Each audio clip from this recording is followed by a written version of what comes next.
Hello everyone, part 2 of Chris Roberts in Australia. There's a video on the channel Back Pocket. I don't know this channel.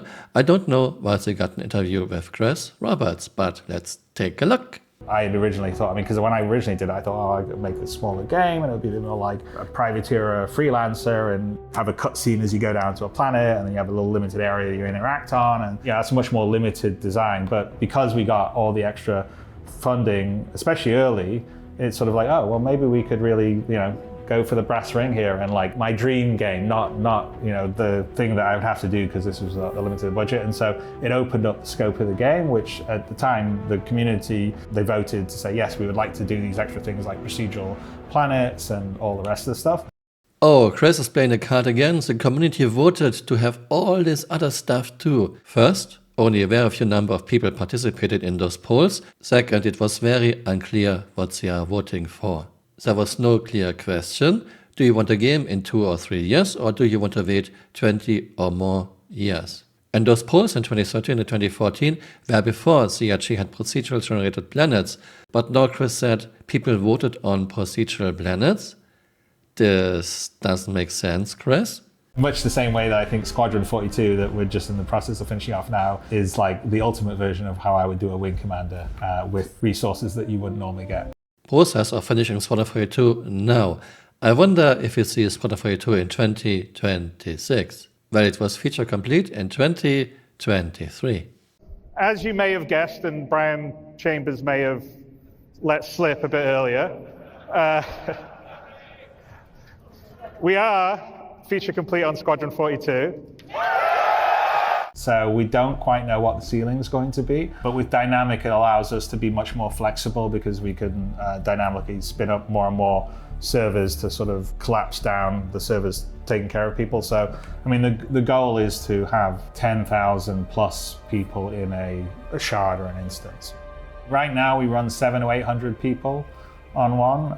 We'll probably break over 1,000, I'm pretty sure, this year. When we go dynamic, maybe 1,000 to 2,000. Yes, CRG has server shards with 800 players on it, but the game is not exactly running smoothly. We have massive interaction delays and even dosings of players and NPCs at walking speeds. Chris, you cannot say we have server shards with 800 people on it if the playing experience is for the most part not exactly good. And now you want to have 2,000 players with dynamic server meshing? Yeah, color me a bit skeptical. The servers have to talk to the main server. A lot of data has to be transported and distributed and stored. And even if dynamic server meshing will work totally fine, how many servers do you want to use? Is it one server for 50 players? For 20 players? For 10 players? Is this even financially viable? And also have the entire system be persistent. So, if you drop a Coke can in a forest somewhere and walk away, that Coke can is remembered, the state of the universe is remembered. So unless someone comes and, takes it, it will still be there if you came back even in a month's time or whatever. And again, Chris is so proud of his PS, persistent entity streaming. He can drop a Coke can into the woods and 1 month later someone else can find it. Chris, shouldn't your first thought be, why does no other game do this? Maybe because it puts way too much strain on the servers. By the way, in the past it was a cup. But the proper persistence is I go anywhere, I take my Elroy's cup, put it, I get my coffee at the space station, I take it with me, I get on the spaceship, I fly to a planet, I walk in a forest, I litter, I drop it on the floor in the forest, I get off, I fly away, and then Sean flies to the forest and sees an Elroy cup when he arrives in that area. So, and I grab it and I sell it. Yeah, there you go. But then you come back and you think that there's a bug in the game because it's gone, whereas in reality, Sean took it. Yeah, so the second stage of the SOCs is the full persistence comes in with what we call the iCache, which basically will save out all the state and position of any item in the game when you move away from it. So if you have to, which is what's happening on the server right now, it streams out like what's there, and right now we're persisting it in the server's memory, but we aren't persisting it back to a cloud database just yet. Star Citizen's never going to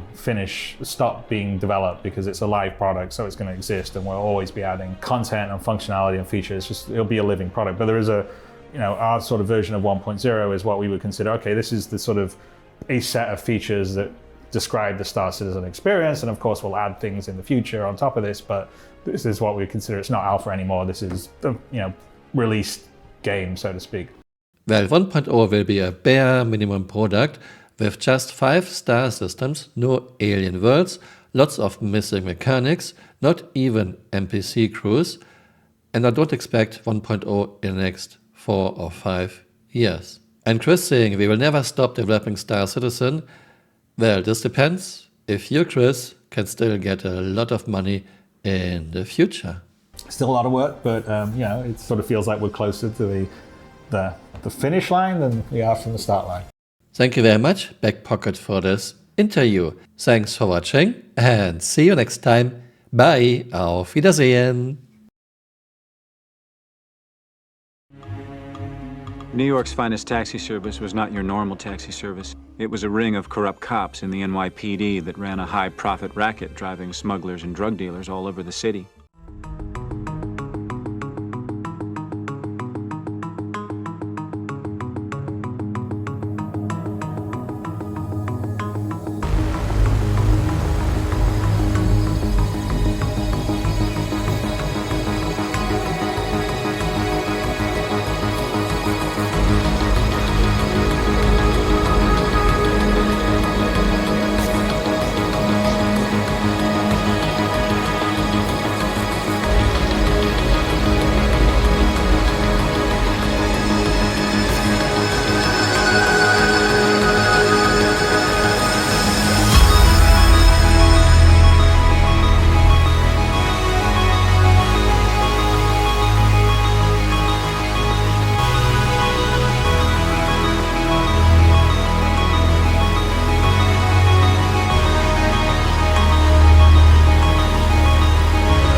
Hey, you're still here. You might want to join me on Twitter or on Blue Sky.